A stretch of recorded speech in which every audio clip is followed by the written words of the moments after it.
Hello' student, লৈ আহিছোঁ social ছায়েন্সৰ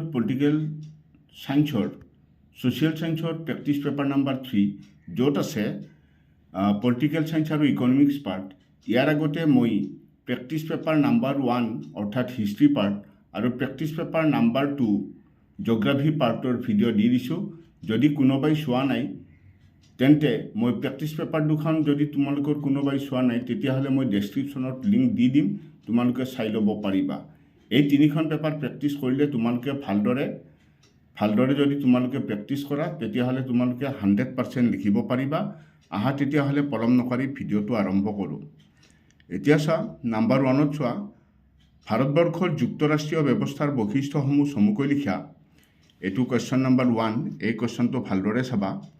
তাৰপিছত আছে নাম্বাৰ 2, ভাৰতবৰ্ষৰ সংসদীয় গণতন্ত্ৰৰ ধাৰণাটো কোনখন দেশৰ সংবিধানৰ পৰা অনুকৰণ কৰা হৈছে?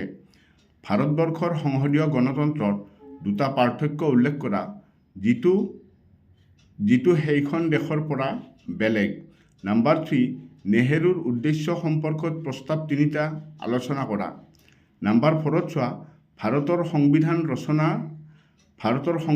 ৰচনাৰ খচৰা কমিটিয়ে 3জন সদস্যৰ নাম লিখা। নাম্বাৰ 4ত চোৱা, ভাৰতবৰ্ষক কিয় সাৰ্বভৌম সমাজবাদী ধৰ্মনিৰপেক্ষ গণতান্ত্ৰিক গণৰাজ্য বোলা হয়? নাম্বাৰ 6ত চোৱা, সংসদীয় গণতন্ত্ৰ কি? ভাৰতৰ সংসদীয় গণতান্ত্ৰিক চৰকাৰৰ দুটা বৈশিষ্ট্য লিখা। ঠিক আছে। তাৰে পিছত নাম্বাৰ 7ত চোৱা, ভাৰতবৰ্ষৰ সংবিধানৰ প্ৰস্তাৱনাত সংবিধানৰ আদৰ্শ কেনেদৰে প্ৰকাশ পাইছে চমুকৈ লিখা। তোমালোকে 1ৰ পৰা এই 7টা কুৱেশ্যন তোমালোকে ভালদৰে চাবা, কাৰণ বৰ্ডৰ চিলেবাছ মতে এইখন চোৱা, চিলেবাছখন আগে চাই লোৱা।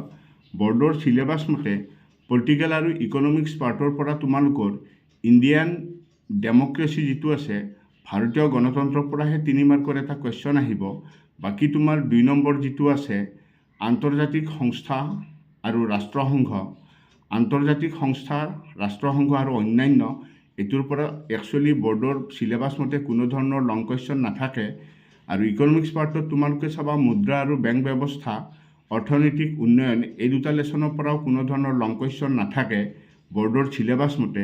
তো তথাপি প্ৰি টেষ্টত তোমালোকৰ কিছুমানৰ কি হৈছিলে, প্ৰি টেষ্টত তোমালোকৰ কিছুমান বৰ্ডত দিছিলে। তো সেইকাৰণে নাম্বাৰ 8ৰ পৰা পাৰিলে এই 16 নাম্বাৰকলৈকে এই কুৱেশ্যন কেইটাও তোমালোকে অলপ এবাৰ চাই ল'বা, 16 নাম্বাৰকলৈকে।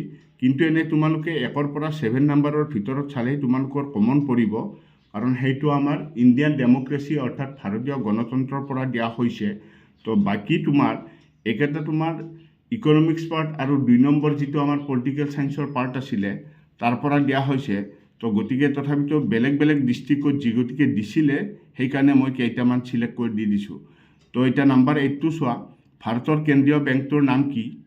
ইয়াৰ মুখ্য কাৰ্যালয় ক'ত অৱস্থিত? ইয়াৰ এটা মুখ্য কাৰ্য লিখা। ঠিক আছে। নাম্বাৰ 9টো চোৱা, বিনিময় কি? বিনিময় প্ৰথাৰ দুটা অসুবিধা উল্লেখ কৰা। নাম্বাৰ 10টো, চেক এখন মুদ্ৰানে? তোমাৰ উত্তৰৰ সপক্ষে যুক্তি দৰ্শোৱা।